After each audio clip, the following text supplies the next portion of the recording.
বাহির থেকে অস্বাস্থ্যকর পিঠা আর নয়, এখন ঘরেই বানিয়ে ফেলুন নিজের হাতে এরকম সুন্দর নকশি করা পিঠা। আসসালামু আলাইকুম এভরিওয়ান, রান্নার ক্যানভাসে নতুন আরো একটা রেসিপিতে সবাইকে ওয়েলকাম করছি। শুকনো চালের গুঁড়া দিয়ে বাংলার ঐতিহ্যবাহী শিস পিঠা। এই পিঠাটা ছোটবেলা আমরা কম বেশি সবাই কিন্তু খেয়েছি, তবে কোনো প্রকার চাল বাটাবাটি বা ঝামেলাহীন ছাড়ে আজকে আমি এই পিঠাটি তৈরি করে দেখাবো। চলুন তাহলে কথা না বাড়িয়ে মূল রেসিপিতে ফিরে যাই। এখানে প্রথমে নিয়ে নিয়েছি এখানে শুকনো চালের গুঁড়া। এখানে আমি নিয়ে নিয়েছি 3 কাপ চালের গুঁড়া। এরপর দিয়ে দিয়েছি 1 টেবিল চামচ পরিমাণ লবণ। তারপর হাতের সাহায্যে লবণ আর চালের গুঁড়াগুলোকে মিশিয়ে নিচ্ছি। এরপর এখানে দিয়ে দিয়েছি ফুটন্ত গরম পানি। এখানে কিন্তু ফুটন্ত গরম পানিটাই দিতে হবে। আর এখানে ফুটন্ত গরম পানিটা পুরোটা চালের মধ্যে না দিয়ে কিছুটা গুঁড়ি বাকি রাখতে হবে, তা না হলে সম্পূর্ণ চালের গুঁড়িটা যদি সিদ্ধ হয়ে যায় সেক্ষেত্রে পিঠাগুলো হবে না। এই তো আমি কিন্তু কিছুটা চালের গুঁড়ি একটু বাকি রেখেছি। আর চামচের সাহায্যে সম্পূর্ণ চালের গুঁড়িটা আমি ওই ভিজা চালের গুঁড়িটার সাথে মিশিয়ে নিয়েছি। তারপরে নর্মাল পানি দিয়ে হাতের সাহায্যে মথে মথে একটা সফট ডো তৈরি করে নিয়েছি। এই পর্যায়ে আবারও সামান্য পরিমাণ আমি ঠান্ডা পানি দিয়ে নিয়েছি। এরপর এখানে দিয়ে দিয়েছি 1/2 কাপ পরিমাণ আটা। আটা বা ময়দা যেকোনো দিয়ে এই পিঠাটা তৈরি করে নিতে পারেন, কোনো সমস্যা নেই। যদি আপনি আটা বা ময়দা না দেন সেক্ষেত্রে কিন্তু এটা আঠালো একটা ডো হবে না। আর ময়দা বা আটা দিয়ে এই পিঠাটা তৈরি করলে কিন্তু অনেক পরিমাণে সফট হয়ে থাকে। তো আমি একটু চেক করে দেখতেছিলাম যে আমার পিঠার ব্যাটারটা ঠিক পারফেক্ট হয়েছে কিনা। তো আমি আপনাদেরকে একটু দেখিয়ে দিচ্ছি।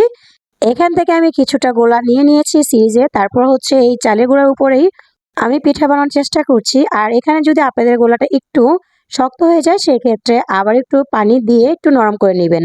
তবে অতিরিক্ত নরম করতে যাবে না, তাহলে কিন্তু পিঠাগুলো যখন বানাবেন তখন কিন্তু পানি ছেড়ে দিবে।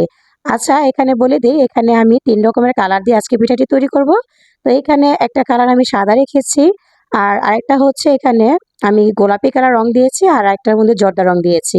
তো এখানে আমি জর্দা কালার যেটা ছিল ওইখান থেকে একটু পিঠার গোলা সিরিজে ভরে নিয়েছি। আর এরকম পলিথিন যে কাগজগুলো থাকে আমাদের বাসায় ওগুলো নিয়ে নেবেন, আর ওগুলো একটু মুছে পরিষ্কার করে ঠিক এইভাবে আমার মতো করে পিঠা বানিয়ে নিতে পারেন। আর এগুলোর মধ্যে কিন্তু তেল দেওয়া লাগে না, এমনিতেই কিন্তু পিঠা দিলে পিঠাগুলো কিন্তু খুলে আসে। আর নিচে যেই পেপারটা দেখতে পাচ্ছেন, যে খাতার কাগজটা, ওইটা দিয়ে এইভাবে আট করে নিয়েছি। যারা কিনা ভালোভাবে গোল করতে পারেন না বা শেপটা দিতে পারেন না, সেই ক্ষেত্রে এরকম আর্ট করে নিলে তখন এরকম পলিথিন দিলে তো ওটার উপরে উপরে সুন্দর মতো ওই পিঠাগুলোকে বানিয়ে নিতে পারবেন। এজন্য আমি একটু নতুনদের জন্য সহজ করে দেওয়ার জন্য এই পিঠার ডিজাইনটা করে নিয়েছি। তাছাড়া আপনারা চাইলে কিন্তু খাতার কাগজে এই পিঠাগুলোকে তৈরি করে নিতে পারেন। তো এইভাবে করে কিন্তু আমি আরও একটা পিঠা তৈরি করে নিয়েছি। তো আমি কিন্তু বিভিন্ন শেপে বিভিন্ন ডিজাইনে এই পিঠাগুলো তৈরি করে নিয়েছি, কারণ পিঠার মধ্যে কিন্তু বিভিন্ন কালার দিয়ে এই পিঠাগুলো তৈরি করা যায়। আর তাছাড়া বিভিন্ন ডিজাইনের মাধুরী, মনের মাধুরী মিশিয়ে এই পিঠাগুলোকে তৈরি করা হয়। আর এখানে আমি খাতার কাগজের মধ্যেও কিন্তু এই পিঠাগুলোকে তৈরি করে নিচ্ছি।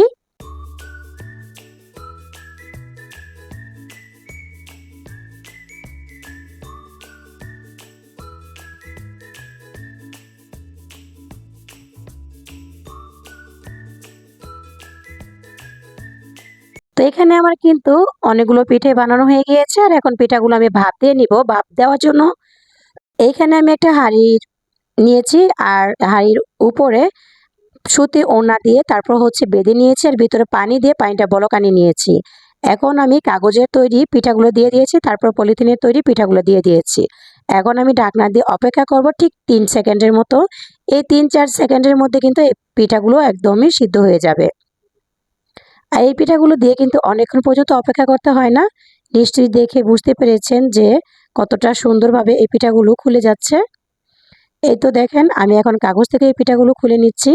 খাতার কাগজে যে পিঠাগুলো তৈরি করা হয় ওই পিঠাগুলো শুধুমাত্র কিন্তু একবারই খাতার কাগজে বানানো যায়, কারণ এগুলো ভিজে যায়। আর যে পিঠাগুলো পলিথিনে বানানো হয়, পলিব্যাগের মধ্যে বানানো হয়, ওই পলিব্যাগগুলো কিন্তু আপনি পুনরায় আবারও ব্যবহার করতে পারবেন। তবে কারো কাছে যদি পলিব্যাগ না থাকে সেই ক্ষেত্রে খাতার কাগজে কিন্তু এই পিঠাগুলো খুব সহজে বানিয়ে নিতে পারেন। তো আমি এভাবে করে আবারও এই পিঠাগুলো বানিয়ে আবারও আমি হাঁড়ির উপরে ভাপ দিয়ে এই পিঠাগুলো নামিয়ে নিয়েছি। আর খুব সহজেই কিন্তু পিঠাগুলো খুলে খুলে আসছে। এখানে কিন্তু কোনো প্রকার তেলও ব্যবহার করতে হয় নাই। দেখতেই পেয়েছেন যে আমি কিন্তু এই পিঠাগুলো খুব সহজেই বানিয়ে নিয়েছি। তো এইভাবে করে আসছে ঈদে আপনারা কিন্তু নিজে ঘরে এই পিঠাগুলো তৈরি করে নিতে পারেন। আর এখন আমি এই পিঠাগুলো একটু রোদ্রে শুকিয়ে নিব। তবে রোদ্রের ব্যবস্থা না থাকলে এই পিঠাগুলো কিন্তু ফ্যানের নিচেও শুকিয়ে খাওয়া যায়, কোনো সমস্যা নেই। প্রথমে ফ্যানের নিচে একটু শুকিয়ে নেবেন। তারপর হচ্ছে চুলার নিচে এই পিঠাগুলোকে দিয়ে কড়কড়া করে শুকিয়ে তারপর হচ্ছে এগুলোকে ভেজে নেবেন। আর এই পিঠাগুলো যদি ভালোভাবে শুকানো না হয় সেক্ষেত্রে কিন্তু এই পিঠাগুলো ভালোভাবে ফুলবে না। ভালোভাবে চেষ্টা করবেন শুকিয়ে নেওয়ার জন্য। এইভাবে করে আমি সবগুলো পিঠা একটা পাতলা সুতি কাপড়ের মধ্যে ছড়িয়ে দিয়েছি। যেহেতু আমার এখানে রোদের ব্যবস্থা ছিল না, এজন্য আমি এগুলোকে ফ্যানের বাতাসে শুকিয়ে নিয়েছি। এইভাবে করে এই পিঠাগুলো আমি ৩ দিন শুকিয়ে নিয়েছি। আর আপনাদেরকে দেখিয়ে দিয়েছি যে পিঠাটা কতটা শুকনো হয়েছে আর কতটা শক্ত। শব্দ শুনে নিশ্চয়ই বুঝতে পেরেছেন যে পিঠাগুলো এরকম যদি শুকনো হয়, ওই পিঠাগুলো যদি আপনি ভাজেন তাহলে কিন্তু এই পিঠাগুলো ১ বছর পর্যন্ত সংরক্ষণ করতে পারবেন। তবে এই পিঠাগুলো যখন ভাজবেন তখন হালকা একটু রোদ্রে দিয়ে বা চুলার নিচে দিয়ে একটু মচমচা করে তারপর হচ্ছে ভেজে খাবেন। কিছু পিঠা আমি আপনাদের সাথে ভেজে শেয়ার করছি। কড়াতে আমি পর্যাপ্ত পরিমাণ তেল দিয়ে নিয়েছি আর তেলটা একটু গরম করে নিয়েছি। আর চেষ্টা করবেন তেলটা ভালো মতো গরম করে নেওয়ার জন্য। তেল যদি গরম না হয় সেক্ষেত্রে কিন্তু পিঠা দিলে পিঠা ফুলবে না। তো তেলটা গরম করে নেওয়া হয়ে গিয়েছে। আমি পিঠাগুলো একটা একটা করে দিয়ে তারপর হচ্ছে ভেজে নিয়েছি। তো আপনাদেরকে একটু শব্দটা শোনাই যে পিঠাগুলো কতটা মচমচা হয়েছে। আজকের রেসিপি কেমন লেগেছে চাইলে ছোট্ট একটি কমেন্ট করে জানাতে ভুলবেন না। আর আমার রেসিপিগুলো যদি ভালো লাগে ভিডিওতে লাইক দিয়ে চ্যানেলটি সাবস্ক্রাইব করে অনুরোধ জানাচ্ছি। তো আজকের মতো এখানে বিদায় নিচ্ছি। ভালো থাকবেন সবাই, সুস্থ থাকবেন। আল্লাহ হাফেজ। আসসালামু আলাইকুম।